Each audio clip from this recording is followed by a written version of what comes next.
जी students, आज हम F1 का यूनिट नंबर 3 क्लियर करेंगे। Goals of nursing and related concept. Nursing का जो गोल है यानी जो इसका पर्पस है और उसे रिलेटेड कॉन्सेप्ट्स। इसके ऑब्जेक्टिव्स देखेंगे। डिफाइन बेसिक ह्यूमन नीड्स, इंसानों की यानी ह्यूमंस की जो बुनियादी ज़रूरियात हैं। Discuss basis of nursing practice, nursing practice की खासियत क्या है यानी बेसिस प्रैक्टिस कौन सी है। डिफाइन वर्ल्ड हेल्थ ऑर्गेनाइजेशन, ठीक है। Explain model of conceptual framework for generic PSN programme. Generic PSN programme का एक कॉन्सेप्चुअल फ्रेमवर्क क्या है यानी इसका काम क्या है। नेक्स्ट है explore nursing and nursing practice, ठीक है। नेक्स्ट है define goal of nursing process. Nursing process का गोल क्या है जो कि ऊपर भी है पढ़ा हमने। लास्ट है identify historical perspective of the nursing process. So let's start.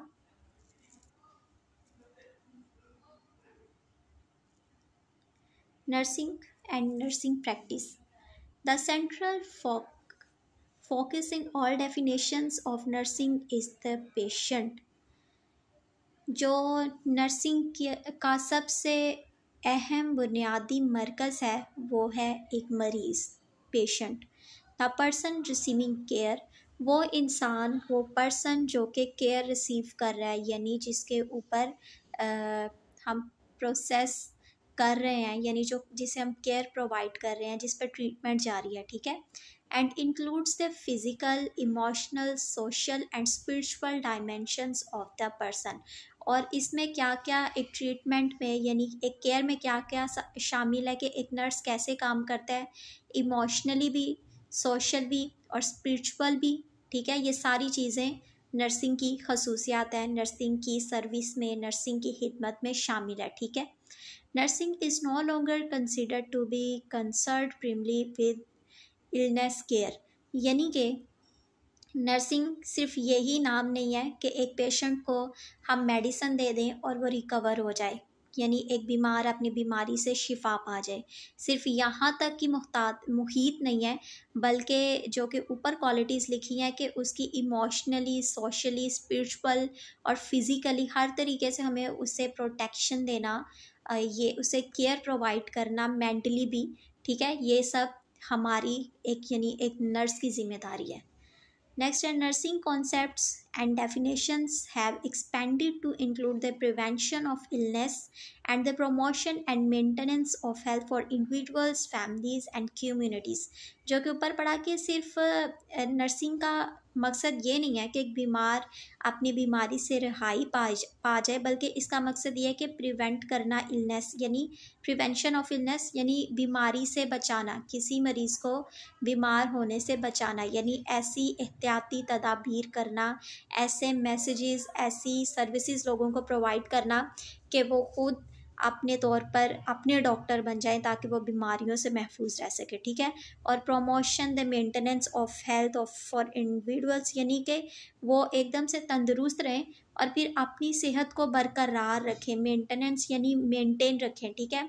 और फैमिलीज़ एंड कम्युनिटीज़ में भी इसका काम है कि किस तरीके से फैमिलीज़ को ये मतलब कि सर्विसेज दी जाती हैं, उनको गाइड किया जाता है, उनकी काउंसलिंग की जाती है कि एक पेशेंट की रिकवरी में उनका क्या किरदार है, हमारी फैमिलीज़ का क्या किरदार है, हमारी कम्युनिटीज़ भी, ये सब मिलकर एक पेशेंट पर इम्प्लीमेंट होती है यानी उस पर असरअंदाज होती हैं।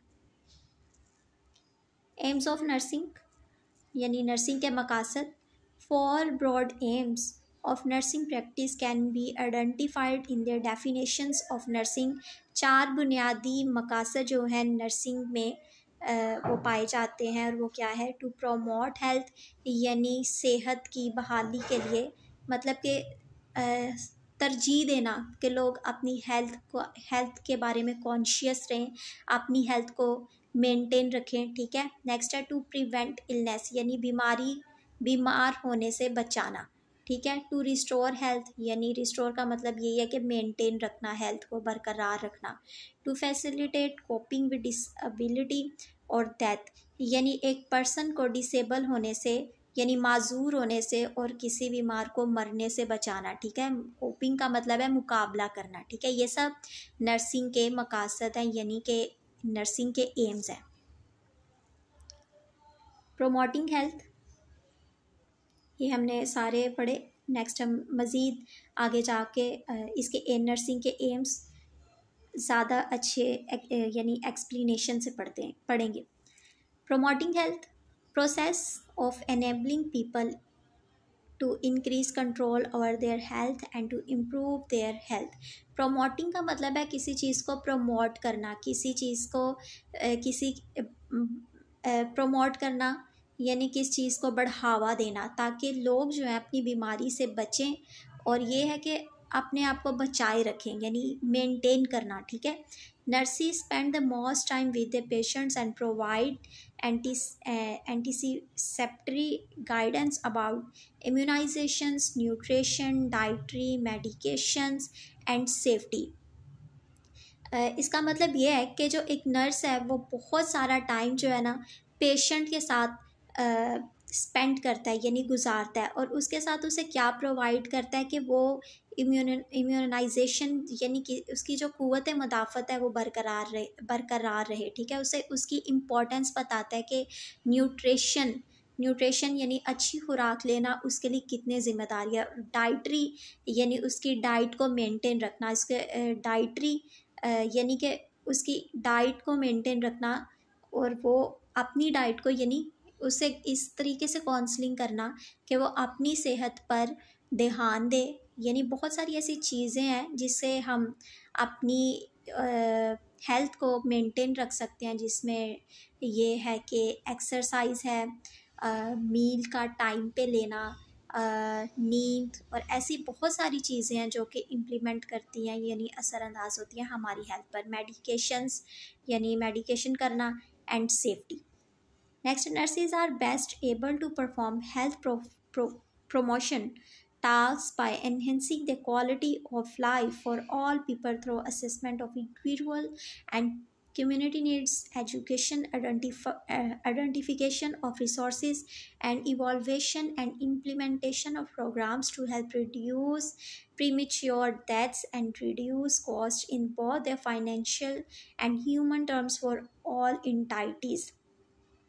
लिखा है एक नर्स जो है वो इस चीज़ पर यानी बेस्ट एबल है जो कि अपनी खिदमात सर अंजाम देता है एक पर्सन की हेल्थ को मेंटेन रखने में, एक पर्सन को रिकवर करने में, एक पर्सन की हेल्थ को मेंटेन रखने में, बरकरार रखने में, उसकी काउंसलिंग करने में, ठीक है।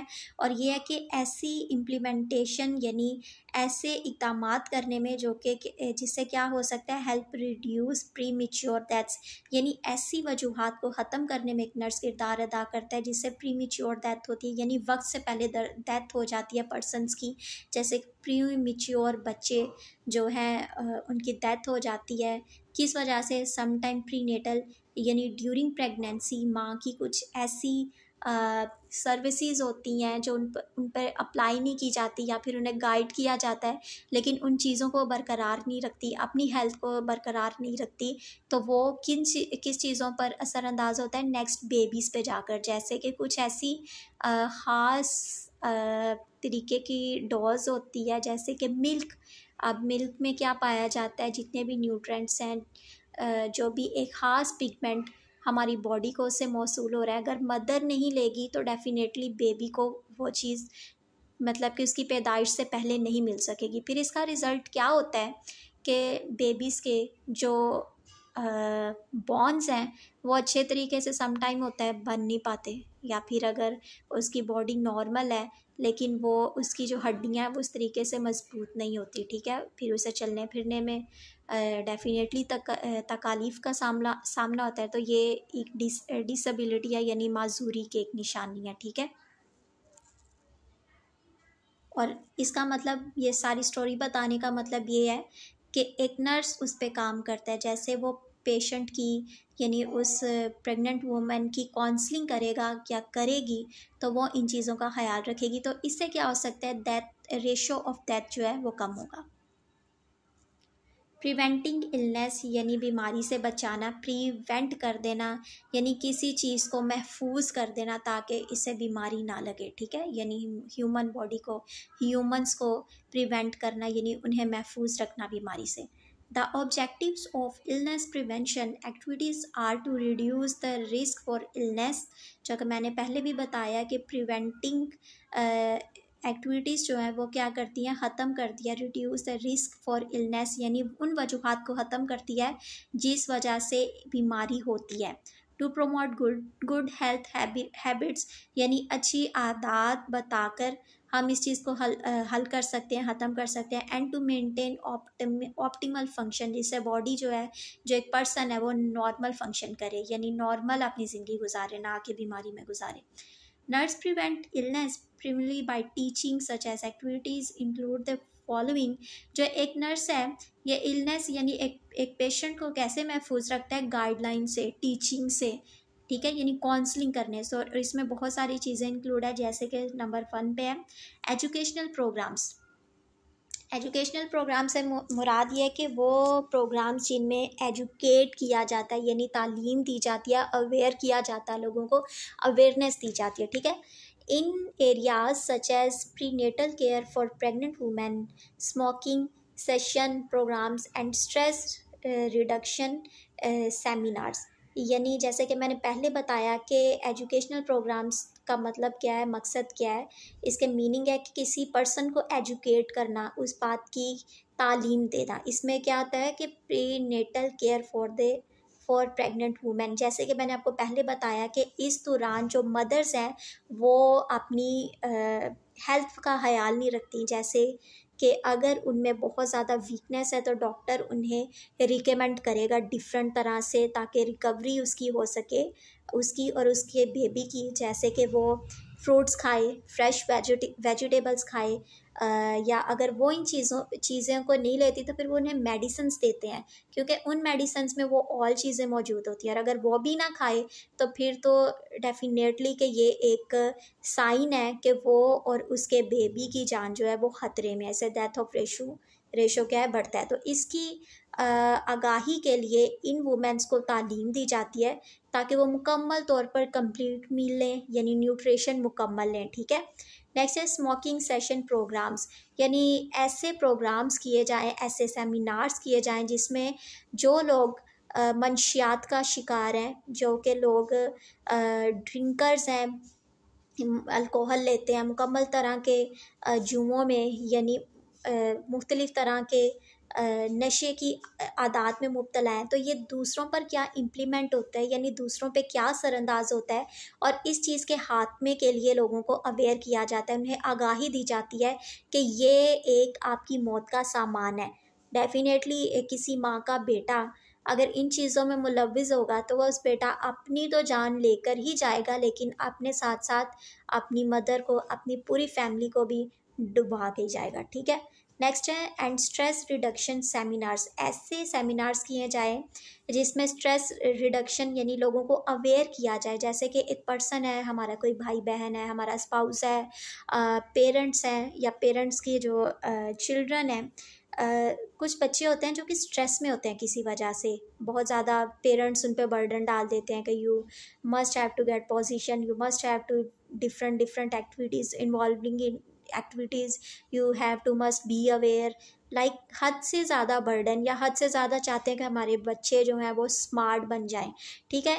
या फिर बच्चों की कुछ ऐसी एक्टिविटीज़ होती हैं जो कि उनकी माँ बाप पे इम्प्लीमेंट होती है, यानी माँ बाप के लिए, सोच के लिए, फ़िक्रमंदी का बाइस बनते हैं। तो क्या होता है कि वो वक्त से पहले ही अपनी मौत की तरफ चले जाते हैं, ठीक है। तो ऐसे सेमिनार्स देने चाहिए ताकि हम अपने दोस्त अहबाब में, घर में, गली मोहल्ले में एक आरामदा पीसफुल माहौल को कायम कर सके, ठीक है, ताकि हर इंसान मेंटली तौर पर भी, फिज़िकली तौर पर भी आज़ाद होकर एक अच्छी सेहतमंद ज़िंदगी गुजारे, ठीक है। नेक्स्ट है कम्युनिटी प्रोग्राम्स, यानी वही ऊपर वाली बात है कि अवेयर करना कम्युनिटी में कम्युनिटी का मतलब क्या होता है? कम्युनिटी की डेफिनेशन हमने 9th क्लास में, फिर उसके बाद फर्स्ट ईयर में भी पहले पढ़ी थी कि वो लोग यानी ऐसी चीज़, ऐसी कम्युनिटी यानी ऐसी प्लेस जहाँ पे मुख्तलिफ आदात व अतवार के लोग आकर कम्यून कमिटमेंट से रहते हैं, यानी एक होकर रहते हैं। ठीक है, लेट्स सपोज अगर कोई डिफरेंट तरह का इलाका है जहाँ पर नया बन रहा है, कोई नई सिटी है वजूद में आ रही है, या कोई नई बिल्डिंग है वो बन रही है, तो डिफरेंट डिफरेंट लोग उसकी तरफ गामजन होंगे कि हम यहाँ पर ले मकान ले लेते हैं, हम यहाँ पर जाके एक जो है फ्लैट ले लेते हैं।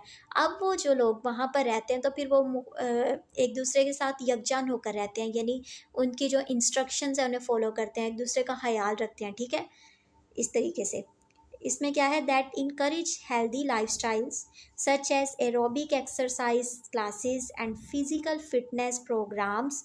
ठीक है, इस अब कम्युनिटी प्रोग्राम्स मतलब कैसे प्रोग्राम्स जो कि कम्युनिकेट करते हैं, इसमें क्या होता है कि इनकरेज किया जाता है, वो चीज़ों को बताया जाता है जिससे एक हेल्दी लाइफस्टाइल गुजारा जाता है। ठीक है, such as aerobic exercise classes, यानी एक्सरसाइज क्लासेस ली जाती हैं, एक्सरसाइज की इम्पोर्टेंस क्या है ये इन चीज़ों से लोगों को अवेयर किया जाता है। एंड फिज़िकल फिटनेस प्रोग्राम्स, ताकि जिससे इंसान की, ह्यूमन बीइंग की फ़िज़िकल कंडीशन जो है, फ़िज़िकल जो हेल्थ है वो बरकरार रहे। अब सोर्सेज नीचे लिखे हुए हैं कि किन किन चीज़ों से, किन किन हमारे प्रोग्राम से हम लोगों तक आगाही दे सकते हैं। तो इसमें है लिटरेचर, यानी आप कोई मजमून, कोई ऐसे लिटरेचर लिख के, यानी जो रीडर्स हैं, जो आज भी रीडर लवर्स हैं, जो पढ़ने के शौकीन हैं, वो पढ़ेंगे तो इन चीज़ों से अवेयर होते जाएंगे।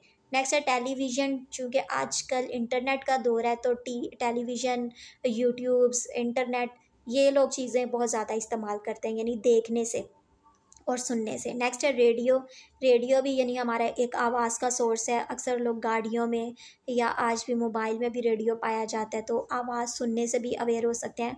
और इंटरनेट इंफॉर्मेशन होना, हेल्दी डाइट, और एक हेल्दी डाइट क्या होती है, इंटरनेट पर हम उसकी इंफॉर्मेशन डाल सकते हैं, लाइक एक वीडियो या एक लिटरेचर हम उसे रिकॉर्ड करके यूट्यूब पे डाल दें, या डिफरेंट प्लेटफॉर्म्स है, फेसबुक या इंस्टा एक्सेट्रा एक्सेट्रा। तो इन सब चीज़ों से भी क्या होता है कि आगाही दी जाएगी, फैलती जाएंगी ये सब सारी चीज़ें। फिर है रेगुलर एक्सरसाइज, और हम बताएंगे कि रेगुलर एक्सरसाइज की क्या इंपॉर्टेंस है। जैसे कि एक पर्सन है, टाइम पे खाता है, सोता है, तो अगर वो एक्सरसाइज को भी अपना मामूल बनाता है तो एक्सरसाइज के फ़वाइद क्या हैं, ये हैं कि बहुत ज़्यादा स्वेटिंग होगी। अब उस स्वेटिंग के दौरान ये होगा कि जो एक्सेस हमारी बॉडी में फ़ैट्स गए हैं वो बर्न हो जाएंगे, यानी जल जाएंगे। बेस्ट एक्सरसाइज से क्या होगा कि हमारा मेटाबॉलिज्म अच्छे से काम करेगा। मेटाबॉलिज्म मतलब हमारे एक्शंस और रिएक्शंस। ठीक है, तो जब हमारा मेटाबॉलिज्म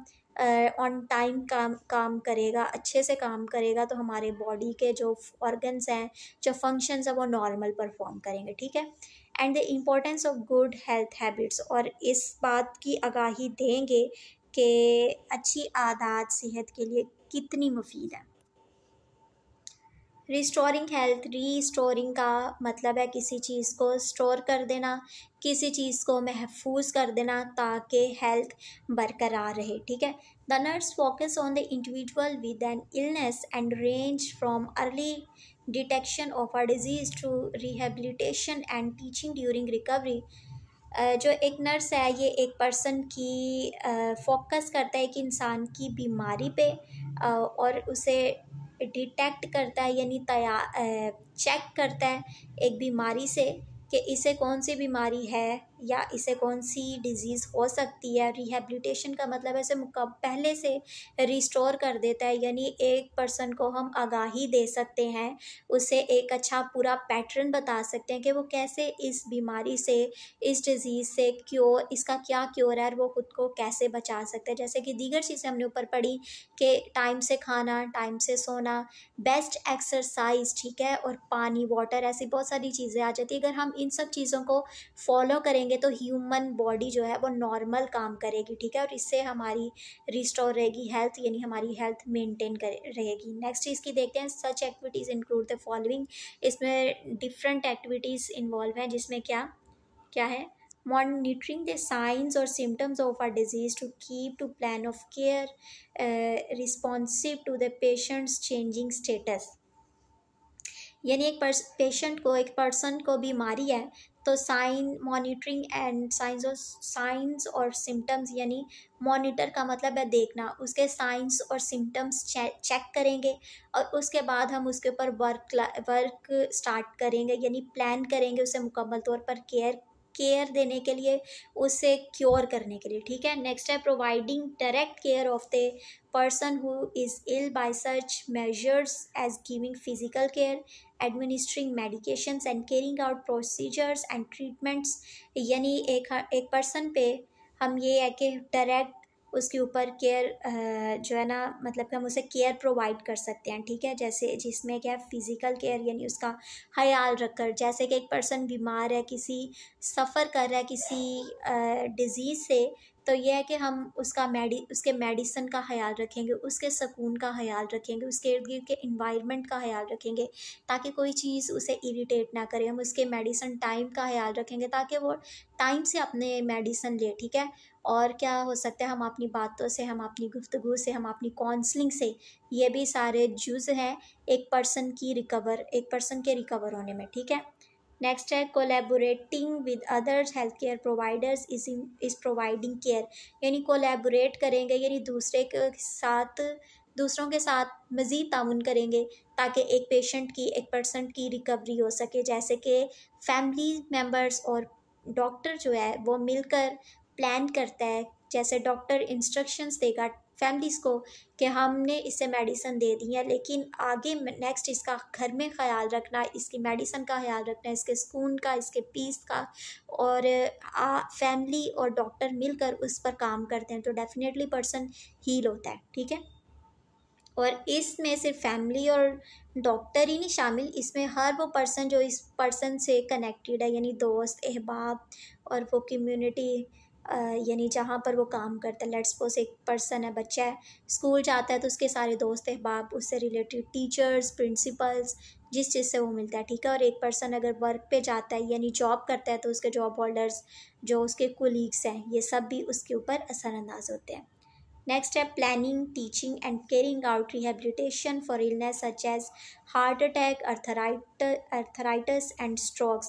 यानी प्लानिंग करना, पहले से टीच करना, पहले से रिहेबिलिटेशन यानी उसे महफूज कर देना, उसे आगाही दे देना कि उसे ये बीमारी हो सकती है, हार्ट अटैक हो सकता है, अर्थराइटिस हो सकता है यानी इन्फ्लेमेशन हो सकती है, and strokes.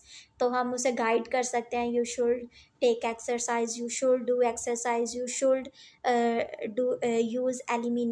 eat those meal like elimination of fats, यानी लेस फैट्स, यानी ऐसी चीज़ें ख़त्म करे जो कि स्ट्रोक का बाइस बनती है, यानी जिसमें फ़ैट्स हैं या वो सारी चीज़ें जिससे स्ट्रोक हो सकता है। यानी फ़ैट्स जमा होते जाएंगे तो हमारी जो आर्टरीज़ हैं वो उसके अंदर फ़ैट्स जमा होते जाएंगे तो ब्लॉकेज हो जाएगा ना, तो डेफिनेटली ये स्ट्रोक का सामान है, तो उससे हम अवेयर करेंगे पहले पेशेंट को। नेक्स्ट है facilitating coping with disability and that, यानी मुकाबला करना एक पर्सन की बीमारी से ताकि वो डिसेबल ना हो, माजूर ना हो, और एक पर्सन की जो कि बीमारी तक यानी मरने तक ना पहुंचे बल्कि उससे पहले ही वो रिकवर हो सके। नंबर 1 पे है nurses also facilitate patient and family coping with Altered function, life crisis and death. यानी एक नर्स फैसिलिटेट करता है, मुकाबला करता है, और नर्स और फैमिली मिलकर इस पर काम करते हैं कि वो फंक्शंस को चेंज कर सके एक पेशेंट की डिज़ीज़ को, और लाइफ क्राइसिस, उसकी लाइफ के जो क्राइसिस है, जो मुसीबतें हैं, लाइक कुछ पेशेंट होते हैं वो मेंटली बीमार होते हैं, उन्हें मेंटली सुकून चाहिए होता है। ठीक है। इन सब चीज़ों से पेशेंट को क्योर करेंगे फैमिली वाले और डॉक्टर मिलकर उसका मुकाबला करेंगे कि एक पेशेंट डिसेबल ना हो, उसकी डेथ नहीं हो, जितना हो सके हम एक ह्यूमन बॉडी को, एक ह्यूमन पर्सन को बचा सके। नेक्स्ट है altered function decreases and individuals ability to carry out activities of daily living and expected roles। यानी एक इंसान की रोज़मर्रा की जो ज़िंदगी है, रोज़मर्रा की जो रूटीन है, रोज़मर्रा के जो काम है, एक्टिविटीज़ हैं, वो बीमारी से मुकाबला कर सकती हैं। ठीक है। नेक्स्ट है nurses provide care to both patients and families during end of life care and they do so in hospitals, long term care facilities and homes. जो नर्स है वो एक पेशेंट को और उसके साथ फैमिली जो है इन दोनों को लाइफ दे सकता है, इन दोनों को केयर केयर दे सकता है, ठीक है। जैसे कि एक पेशेंट है उस पर तो जो इम्प्लीमेंट हो रहा है यानी उसके ऊपर जो प्रोसीजर है वो जारी है, लेकिन एक नर्स उसके साथ साथ फैमिलीज़ को भी क्योर करेगा यानी उन्हें भी आगाही देगा कि इन सब चीज़ों से मुहतात रहने की ज़रूरत है, ठीक है। जैसे कि लॉन्ग टर्म हॉस्पिटल में उसे फैसिलिटेट किया जाता है, उसकी केयर की जाती है, ठीक है। इसी तरीके से ये है कि वही सब चीज़ों से घर में भी प्रोवाइड हो। Nurses are active in hospice programs which assist patients and their families in preparing for death and in living as comfortably as possible until death occurs. आज का नर्स जो है वो सिर्फ हॉस्पिटल तक ही महदूद नहीं है, बल्कि बहुत सारे ऐसे नर्सेज हैं जो हॉस्पिक प्रोग्राम्स से मुराद है, जो घर में जाकर केयर देते हैं, जो घर में जाके लुक आफ्टर करते हैं पेशेंट्स की, ठीक है। जैसे सम पेशेंट्स ऐसे हैं जिन्हें बहुत तरह से ख़ास ट्रीटमेंट की ज़रूरत होती है या वो हॉस्पिटल तक नहीं जा सकते, तो वो पेशेंट को नर्स जाके होम केयर उसे देता है और घर में इसका इलाज करता है, ठीक है, अनटिल के वो पर्सन जो है वो हील नहीं हो जाए, ठीक है।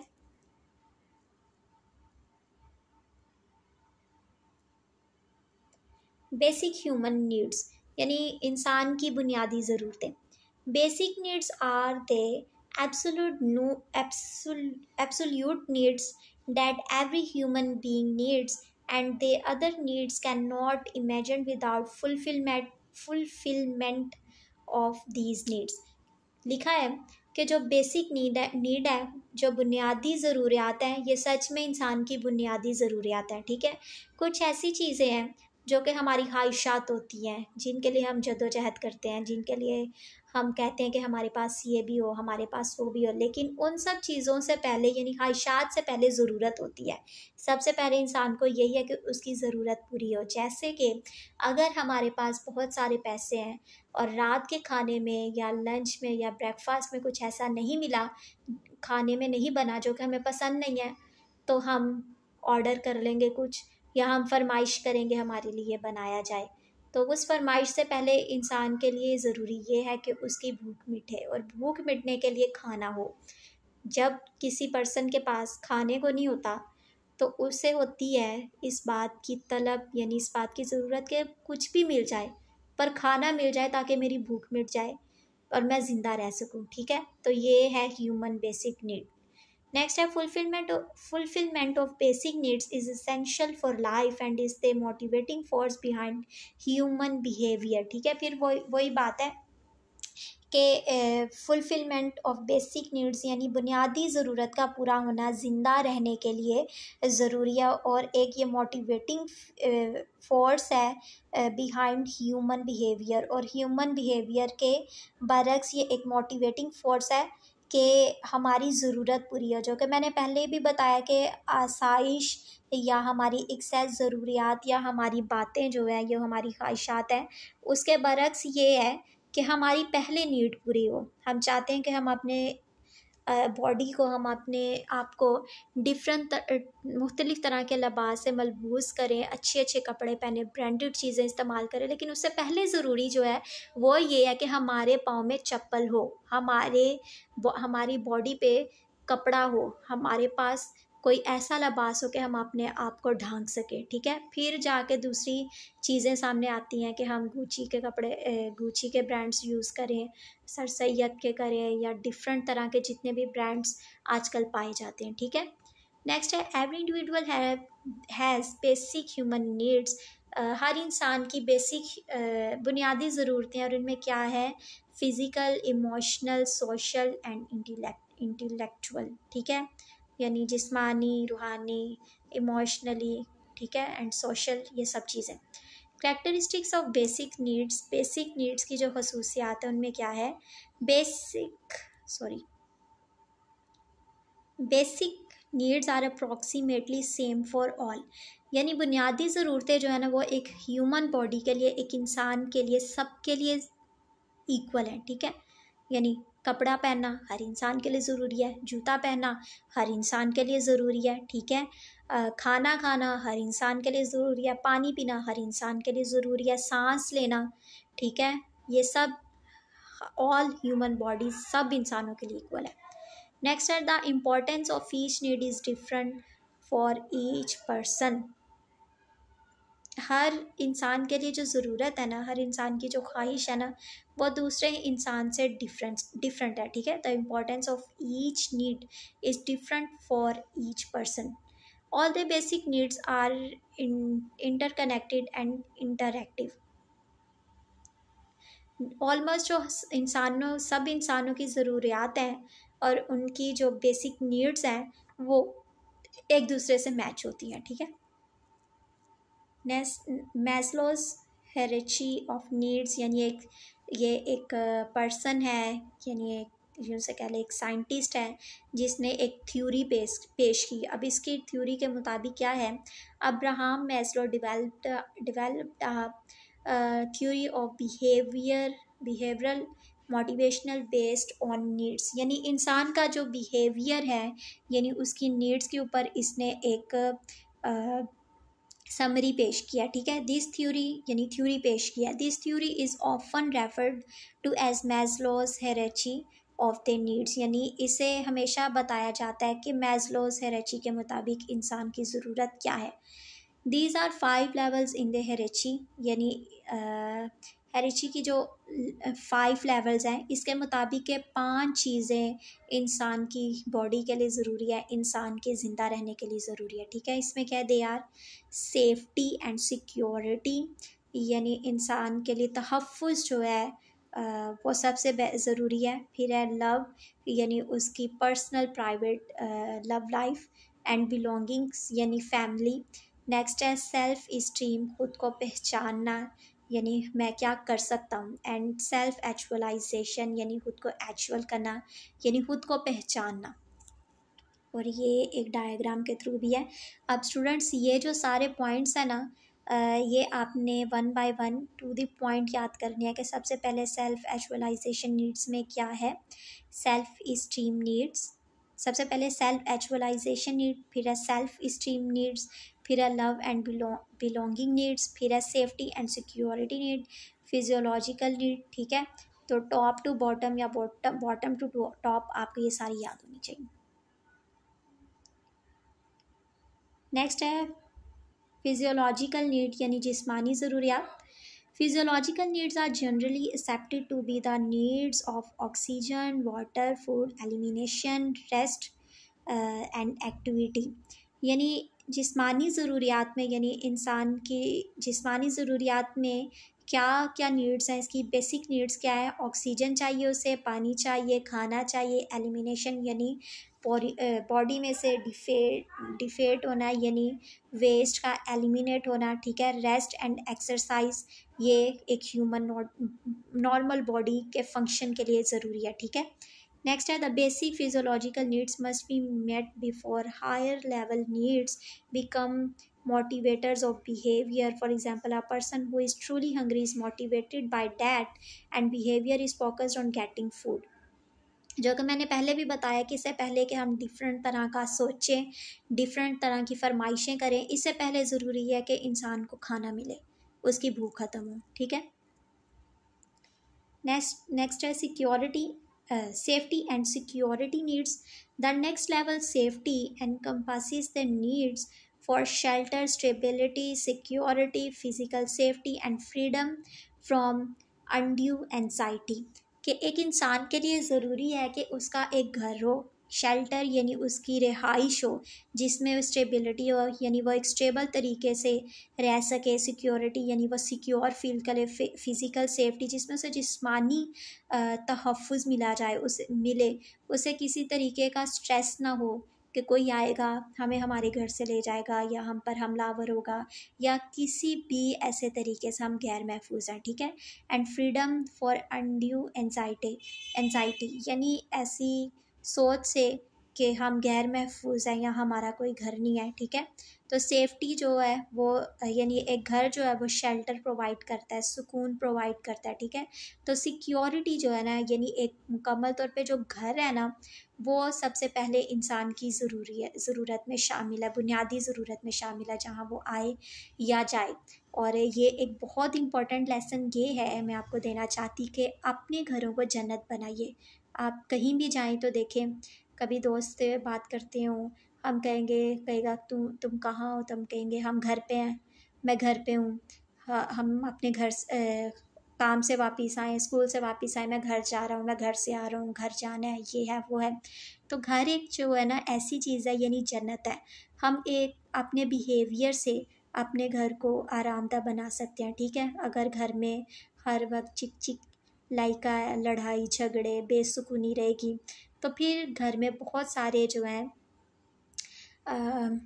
ऐसे सिलसिले स्टार्ट होते हैं कि लोग बाहर बिलोंगिंग्स बनाते हैं, ठीक है। तो इसलिए बीइंग अ स्पाउस या बीइंग अ सिबलिंग्स या पेरेंट्स, तो आप अपने घर का जो इंतज़ाम है वो बहुत ज़्यादा दोस्ताना रखें और मोहब्बत वाला रखें, आरामदेह रखें, ठीक है। ताकि सिर्फ आपके अपने घर वाले ही आराम सुकून से ना रह सकें, बल्कि हर वो पर्सन जो आपके घर में आए और वो सुकून महफूज करे और आप लोगों से हासिल करके नेक्स्ट ये चीज़ दूसरे लोगों में मुंतकिल हो। ओके, so next है love and belonging needs. The third level of the hierarchy, love and belonging, incorporates not only giving but also receiving affection. Having friends and participating with others in groups and organizations are two ways to meet these needs. अब जो कि मैंने आपको पहले बताया कि ये आपको ना स्टेप बाय स्टेप याद होना चाहिए, जैसे कि यहाँ पे वाजिया तौर पर लिखा है the third level of hierarchy is love and belonging, ठीक है। तो एग्जामिनर जो है ना एमसीक्यूज में दे सकते हैं the third one need of hierarchy is dash love and belonging या सेल्फ इस्टीम या सेल्फ एक्चुअलाइजेशन। तो आपको याद होगा कि थर्ड जो एक नीड है वो है लव एंड बिलोंगिंग। अब इससे मुराद ये है कि ये ह्यूमन की बेसिक नीड है, उसकी लव लाइफ यानी उसकी पर्सनल लाइफ, और ये है कि फैमिली होना बहुत ज़रूरी है, जिसमें उसके पेरेंट्स हैं, सिबलिंग्स हैं, ये सब कुछ, ठीक है। एक देखें, एक पर्सन जो है कभी अकेला नहीं रह सकता। अगर वो रहे भी सारा दिन बाहर भी गुजारे, तो आया उसे घर में आकर इस चीज़ की शिद्दत महसूस होगी, यानी इस चीज़ की नीड होगी कि हम घर पर आए हैं तो हमें कोई सुकून देने वाला हो, हमें कोई टाइम देने वाला हो, हमें कोई पूछने वाला हो, हमारे आगे पीछे कोई हो, यानी हमारे पेरेंट्स हों, ठीक है।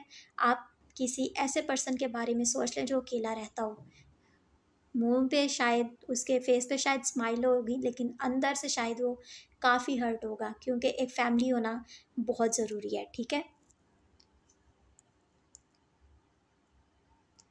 नेक्स्ट है सेल्फ इस्टीम नीड्स। इस्टीम का मतलब है एस्टिमेट लगाना, किसी चीज़ का अंदाज़ा लगाना, ठीक है, कि हम क्या कर सकते हैं, ठीक है। Self esteem is confidence in one's own growth और एबिलिटीज़।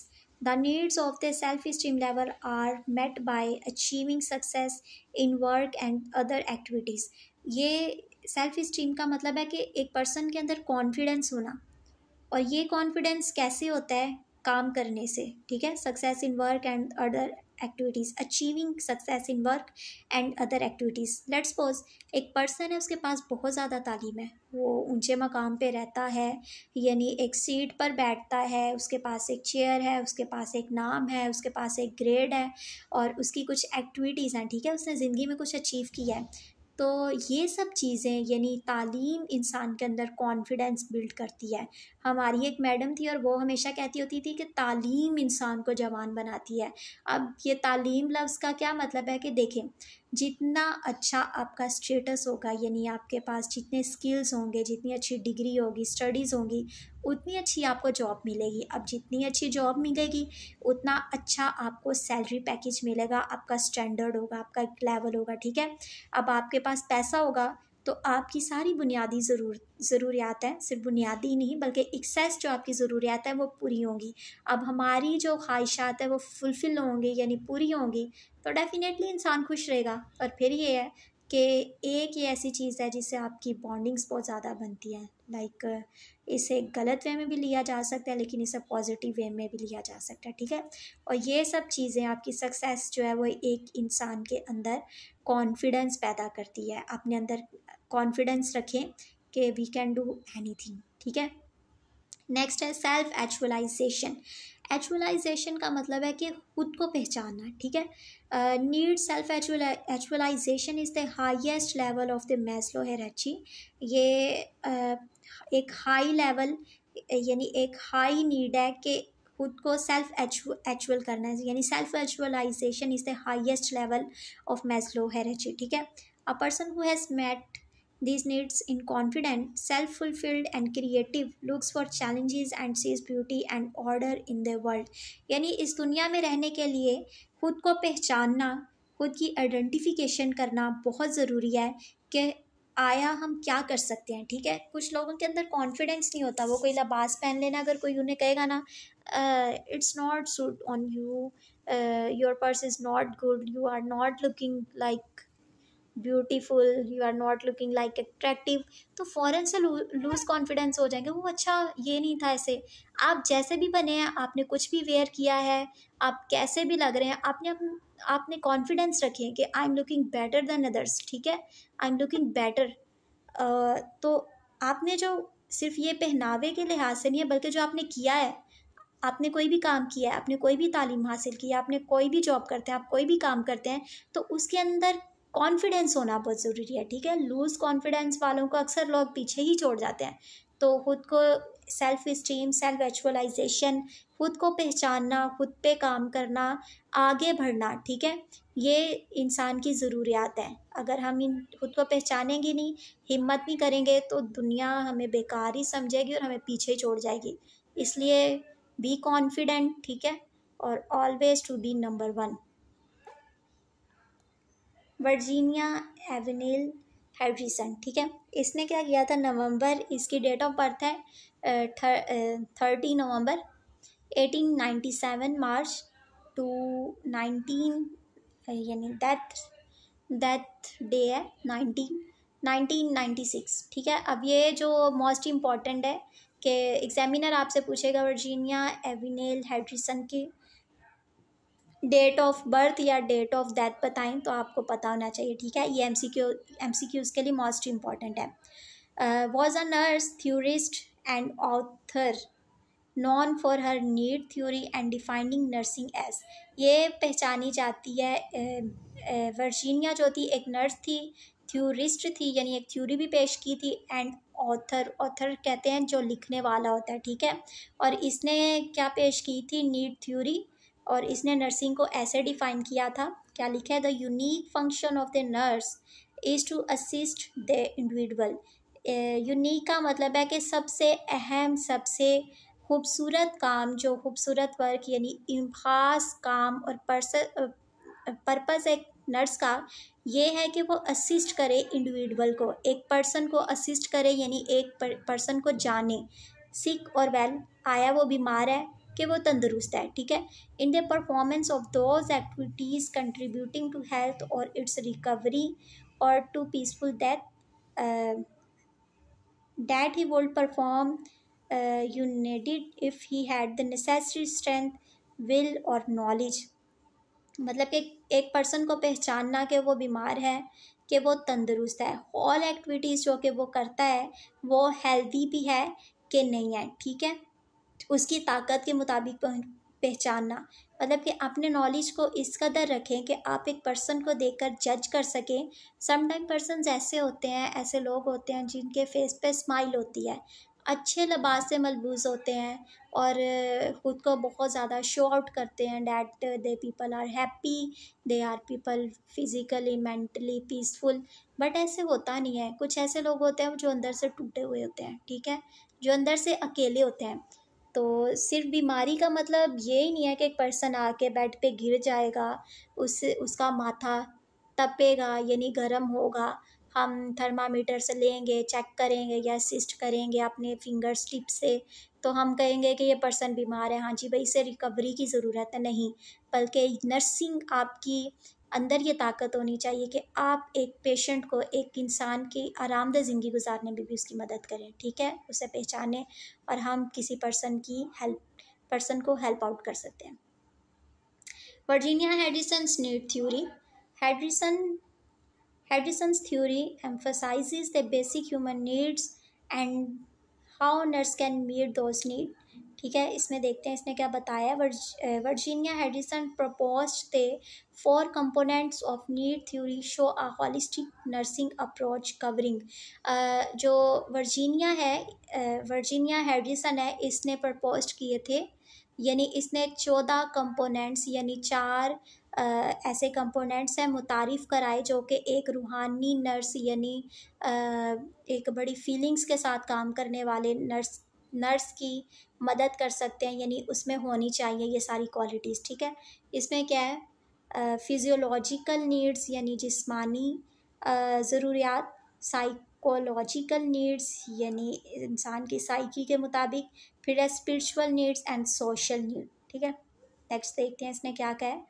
अब 14 कंपोनेंट्स में क्या है, breathe normally, eat and drink adequately, eliminate body wastes, move and maintain desirable posture, sleep and rest, select suitable clothes, maintain body temperature, keep the body clean and well groomed and protect the integument, avoid dangers in the environment, avoid injury and others। इसने भी काफ़ी अच्छे components मुतारिफ़ करवाए हैं कि इंसान के लिए ब्रीथ यानी सांस लेना नॉर्मली है, कि सांस उसकी बेसिक ज़रूरी है, फिर उसका खाना पीना, और एलिमिनेट बॉडी वेस्ट यानी मुकम्मल तौर पे अगर हम खा रहे हैं, हमारी बॉडी वर्क कर रही है, तो उन्हीं चीज़ों का बॉडी से यानी वेस्ट का एलिमिनेट होना भी बहुत ज़रूरी है। अगर वो नहीं होगा तो क्या करेगा कि डिज़ीज़ कॉज करेगा। ठीक है, move and maintain desire postures, ठीक है इसने सही कहा है। स्लीप एंड रेस्ट, हाँ एक ह्यूमन बॉडी के लिए ये सबसे ज़रूरी है कि वो सोए और रेस्ट करे। ठीक है, अगर एक इंसान सही से सोता नहीं है तो वो सम टाइम तो ये सोचेगा मैं बड़ा एक्टिव हूँ, मैं बहुत ज़्यादा काम कर सकता हूँ, आज रात को मैंने नाइट की है, उसके बाद मैं आया हूँ, मैंने घर के भी काम काज किए हैं, या फिर दोस्त बाब में चला गया हूँ या चली गई हूँ या घर के काम काज करती रही हूँ, उसके बाद फिर मैं चली गई हूँ अपने काम पे, मैं बड़ी एक्टिव हूँ भाई, मैं बहुत काम कर सकती। लेकिन उस पर्सन को या उस घर को या उस मेल को ये बात नहीं पता कि ये सारी उसकी बेतरतीबी एक दिन बीमारी की शक्ल में नज़र आएगी, निकल के आएगी, तो फिर उसे कौन संभालेगा। ठीक है, यानी संभालने वाले हैं, लेकिन ज़रूरी ये है कि अपना डॉक्टर खुद ही बन जाया जाए। ठीक है, ताकि हम माजूरी की ज़िंदगी ना गुजारें, किसी के ऊपर बोझ ना बने। ठीक है, बेहतर यही है कि खुद से कोशिश करें कि एक जो हॉस्पिटल का बिस्तर है वो हमारी वजह से फिल नहीं हो। ऑलराइट, नेक्स्ट क्या बताया है, सेलेक्ट सूटेबल क्लॉथ यानी अपनी मर्ज़ी के मुताबिक एक आरामदेह कपड़े पहनना, हाँ ये भी नीड है। Maintain body temperature, body clean, keep the body clean and well groomed, यानी ये बहुत ज़रूरी है कि इंसान सुबह उठकर नहाए, आरामदेह कपड़े पहने साफ़ सुथरे, ये दूसरों को आरामदेह कंफर्टेबल जोन प्रोवाइड करता है। देखिए, अगर आप किसी के पास बैठे हुए हैं और आपने सुबह से काम किए जा रहे हैं तो बॉडी स्वेट करेगी, यानी स्वेटिंग होती है। अब उसी पसीने को लेके आप लोग किसी के पास बैठ जाओ तो क्या वो पर्सन आपके पास बैठना पसंद करेगा? डेफिनेटली नॉट, नहीं पसंद करेगा। या फिर सुबह के रात के वक्त जो कि ख़ासतौर पर गर्मियों का मौसम होता है, सारी रात सोने के बाद हम उठे हैं तो ये बात डेफिनेटली है कि बॉडी में से जो स्वेट हुआ है यानी स्वेटिंग हुई है, पसीना निकला है, तो सुबह उठ के नहाना और कपड़े चेंज करना बहुत ज़रूरी है। ठीक है, या फिर कुछ लोग ब्रश नहीं करते, तो आप किसी से गुफ्तगू कर रहे हो, बात कर रहे हो, तो क्या वो आपसे बात करना पसंद करेगा? अगर आपके माउथ से बदबू आ रही है, वो आपके पास बैठना पसंद नहीं करेंगे। इनफैक्ट लोग आपसे दूरी बरकरार रखेंगे कि ये इंसान नगली है, ये अनहाइजीन है। ठीक है, ये हाइजीन का ख्याल नहीं रखता। तो ज़रूरी है कि अपनी बॉडी को साफ़ सुथरा रखा जाए। फिर यह है कि avoid dangers in the environment and avoid injuring others, यानी माहौल को दोस्ताना रखा जाए, यानी हैज़र्ड्स यानी अपने आप से दहशत नहीं फैलानी चाहिए कि लोग आपको अवॉइड करें या लोग आपसे दूर जाएं। ठीक है, हमें किसी को ज़ख्मी नहीं करना, और इन चीज़ों में ज़ख्मी करने से या डेंजर्स का नाम लेते ही ना इंजरी या डेंजर्स हमारे दिलो दिमाग में आ जाते हैं। शायद डिफरेंट तरह के गन्स या ऐसे चीज़ें जिससे इंसान का ब्लड निकल सकता है, यानी हम किसी के ऊपर अटैक कर सकते हैं। तो ये सब चीज़ें नहीं हैं, बल्कि हम अपने अल्फाजों से भी, हम अपनी आवाज़ से भी ऐसी बहुत सारे खतरे दूसरों तक पहुंचाते हैं। कुछ लोग ऐसे होते हैं कि घर में ऊंची आवाज़ में बात करना, तो समझते हैं कि मेरी बड़ी दहशत है, मुझसे सब बहुत डरते हैं। तो बात ये नहीं है कि वो आपसे डरते हैं, शायद ये है कि वो आपको पसंद ही नहीं करते, वो आपसे प्यार ही नहीं करते, वो आपको देखना ही पसंद नहीं करता, सुनना नहीं पसंद करते। तो ये मर्दानगी नहीं है, बल्कि आपकी बातों में, आपकी आंखों में इतना डर होना चाहिए, मतलब कि आपके अंदर ऐसी ताकत होनी चाहिए कि अगर कुछ गलत हो तो आप अल्फाज इस्तेमाल कर सकें, ठीक है। तो लोग आपके एक इज़्ज़त वाले माहौल में, दोस्ताना माहौल में रहते हुए, यानी एक एहतराम में रहते हुए वो उन चीज़ों को फॉलो करें, ना कि दहशत, ठीक है। कुछ मर्द हजरात ऐसे होते हैं कि बड़ा अपनी बीवी पर मारपीट या ऐसा है कि बहनों के ऊपर तशद्दुद या फिर पाबंदियां लगाते हैं, तो समझते हैं हम बड़ा ये कर रहे हैं। तो ये है कि घर का माहौल, जैसे मैंने कहा है, कि दोस्ताना रखा जाए। अपने बच्चों के साथ, अपनी बहनों के साथ, अपने भाइयों के साथ दोस्ताना माहौल में रहें, ठीक है। उन्हें वक्त दें, टाइम दें। और ये है कि अगर यही अटेंशंस आपने ना दी, फिर वो लोग, हमारे भाई बहन, यही अटेंशंस उन्हें बाहर से मिलती हैं, वो बाहर ढूंढते हैं, तो फिर हमें बुरा लगता है कि वो गलत राह पर जा रहे हैं, गलत डायरेक्शंस में जा रहे हैं, गलत काम कर रहे हैं। तो इससे अच्छा है ना कि सबसे पहले हम अपने घर में ही हर बात का, हर डिजीज़ का, हर चीज़ का इलाज करें। नेक्स्ट है नंबर 10 वाला, इसका कंपोनेंट क्या है? Communicate with others in expressing emotions, need, fears और ओपिनियंस। जो कि मैंने पहले भी बताया कि हमारा लाइफस्टाइल ऐसा होना चाहिए कि लोग हमारी इज़्ज़त करें, और हम एक घर के बड़े सदस्य होने के नाते या छोटे होने के सदस्य के नाते जो भी बातें मनवाते हैं या दूसरों को डांटते हैं या कहते हैं, तो उनमें जो लिमिटेशंस है ना, बहुत ज़्यादा होना ज़रूरी है। हमारी कम्युनिकेशन बहुत अच्छी होनी चाहिए, ठीक है। तो और ये भी है कि expressing others in expressing emotions, कि हम दूसरों को बताएं हमारे दिल में जो फीलिंग्स है। समटाइम बच्चे हैं, वो अपने माँ बाप से इस कदर डरते हैं कि कुछ माँ बाप का, ख़ास तौर पे मदर्स का या फादर्स का, अपनी बच्चों की तरफ ऐसा रिस्पॉन्स होता है कि वो उनके डर से कुछ एक्सप्रेस कर ही नहीं बता ही नहीं पाते। तो ये है कि अपने बच्चों को या छोटे बहन भाइयों को दोस्ताना माहौल दें, ताकि वो आपके सामने अपनी हर चीज़ को, अपने डरो खौफ को, अपने प्यार को, इमोशंस को एक्सप्रेस कर सके, यानी आपको बता सकें, ठीक है। नेक्स्ट है लर्नर डिस्कवर और satisfy the curiosity that leads to normal development and health and use the available health facilities.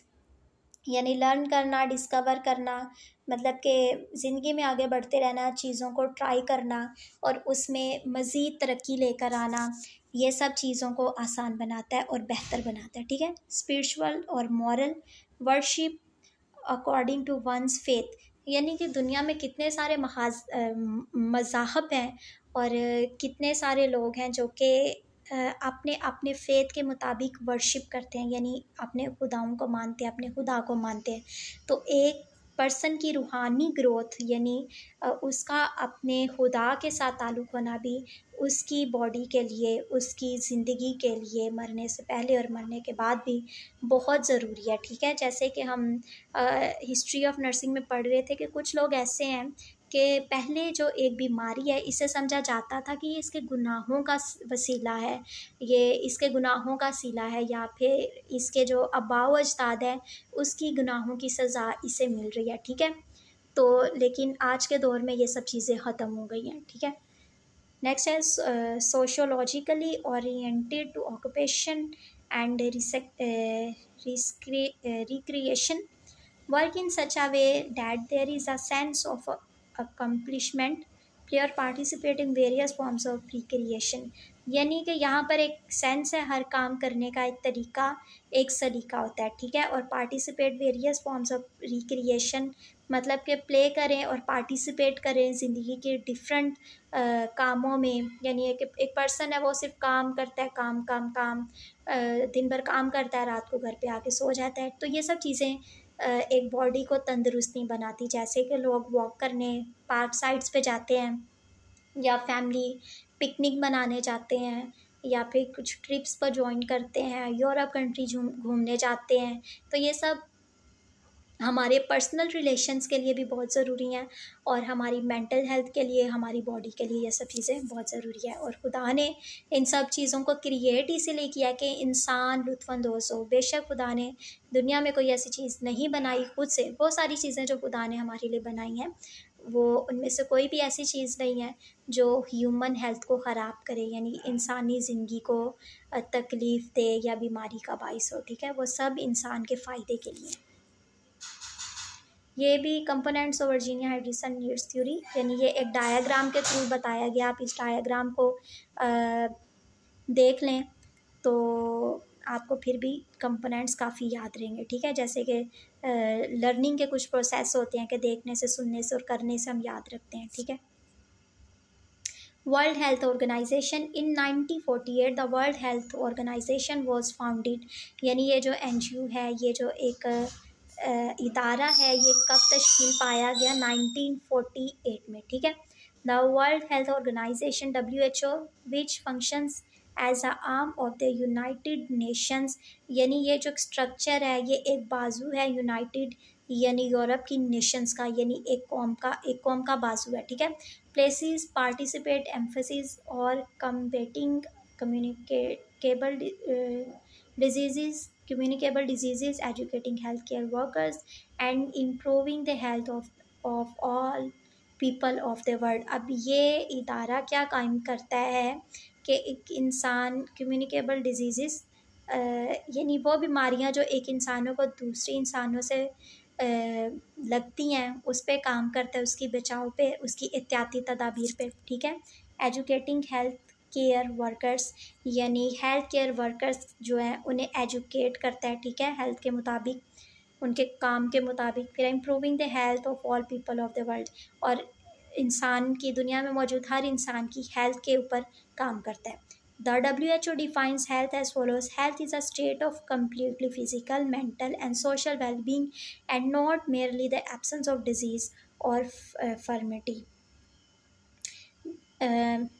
WHO के मुताबिक हेल्थ यानी सेहतमंद ज़िंदगी, जो सेहत है, इसके कंपोनेंट्स क्या है कि मुकम्मल तौर पर जिस्मानी, मेंटल, यानी हमारी मेंटल हेल्थ अच्छी होती है, और सोशल वेलबींग, हमारा मुकम्मल तौर पर चलना फिरना, एक सोशल यानी हमारा काम करना एक बॉडी का, ये हेल्थ कहलाता है, ठीक है।